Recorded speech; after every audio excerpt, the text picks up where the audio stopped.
Lenovo Zuk Z1. Lenovo is all set to introduce its new online-only sub-brand Zuk in India.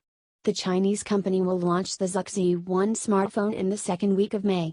The new sub-brand was developed by Lenovo to counter the rise of Xiaomi in China, and will allow the company to exploit the low-cost online-only sales model. This will be along the same lines as what we've seen from Huawei's sub-brand Honor and Micromax's U, which have both been online exclusives so far. Lenovo Zuk was expected to start operations in China in April last year, but its first product was launched there only in August. Ahead of the India launch, Gadgets 360 got a chance to play with the new Lenovo Z1 powered by Zuk, as it was called by Anuj Sharma, head of product marketing, Lenovo. To start off, the new Lenovo Zuk Z1 smartphone doesn't look at all like Lenovo's current devices, and sports a new design altogether. The front of the smartphone is dominated by a 5.5-inch display. The glass on the front extends to the device's frame. The rear panel of the Zuk Z1 is slightly curved, offering a decent grip. The back panel feels plasticky but is non-removable. There's no branding in front, but a Zuk logo is seen on the back. It's worth noting that there was no Lenovo logo anywhere on the sample device we handled. The chamfered edges give the handset a neat look, and one can see plastic antenna stripes running across the top and bottom panels of the Zuk Z1. The volume rocker and power buttons are on the right, where a user can easily reach using just one hand.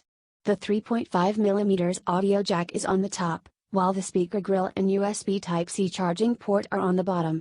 The USB Type-C connector and cables are reversible and can be plugged in either way. Apart from that, Lenovo says that the phone supports 5 Gbps USB 3.0 transfer speeds, making data transfers 10 times faster than USB 2.0. Overall, the design of the Lenovo Zuk Z1 looks above par and the phone feels quite sturdy as well. At 175 grams, it's a bit heavy for a phone with this screen size, compared to, for example, the OnePlus One, 162 grams. The Zuk Z1 measures 155.7 by 77.3 by 8.9 mm and is comfortable to hold.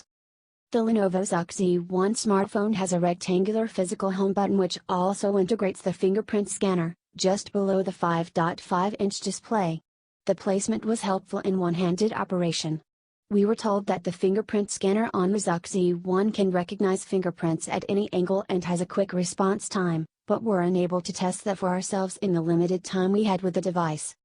The 5.5-inch Full HD, 1080 by 1920 pixels, IPS display on Z1 is claimed to have a 100% of the NTSC color gamut, a high contrast ratio of 1500 to 1, and viewing angles of up to 178 degrees. Under the hood, the Z1 smartphone packs a dated Qualcomm Snapdragon 801 processor clocked at 2.5 GHz with integrated Adreno 330 graphics, coupled with 3 GB of RAM.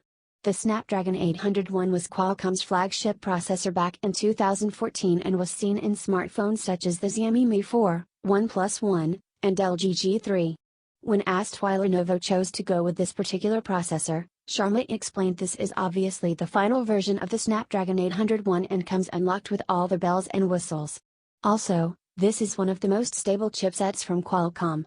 The most important reason to go for the Snapdragon 801 is that the Cyanogen team knows the chipset really well.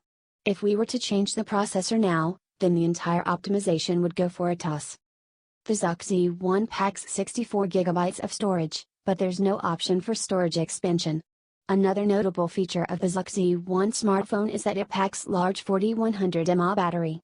The dual SIM phone supports 2 nano SIMs and works with 4G on both SIMs using the FDD band 3, 1800 MHz, and TDD band 40, 2300 MHz, standards common in India. The biggest highlight of the Lenovo Zuk Z1 is that it runs Cyanogen OS 12.1 based on Android 5.1 Lollipop, which means that users will get tons of options to customize their phones. The Themes app will let users change wallpapers, fonts, icons and even boot animations. The Zuk Z1 also comes with some preloaded apps such as Audio FX, which offers equalizer settings for music, and a browser based on Opera Mini. Much like other Cyanogen 12.1 devices, the Zuk Z1 also gets Truecaller integration. In our limited time spent with the Lenovo Zuk Z1, we noticed that it handled multitasking without lags and responded well to touch inputs. The smartphone sports a 13-megapixel rear camera with a Sony IMX214 sensor and optical image stabilization, OIS, a feature usually found only in high-end smartphones. There is also an 8-megapixel front-facing camera. We found the camera app easy to use, and it launched quickly whenever we tried to launch it.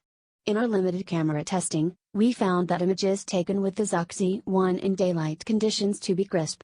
The low light performance of the rear camera was impressive as well, and photos came out with a good amount of detail.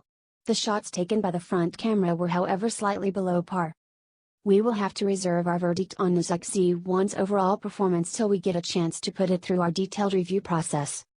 Considering that Lenovo Zuk Z1 was launched in China priced at 1,799 Chinese yuans, approximately Rs. 18,250, we can expect the India pricing to be around the same level. We will have to wait for the company's official announcement, which is due in the second week of May. As expected, the smartphone will be available only via online channels and will compete against the OnePlus 2 and other models at this price level.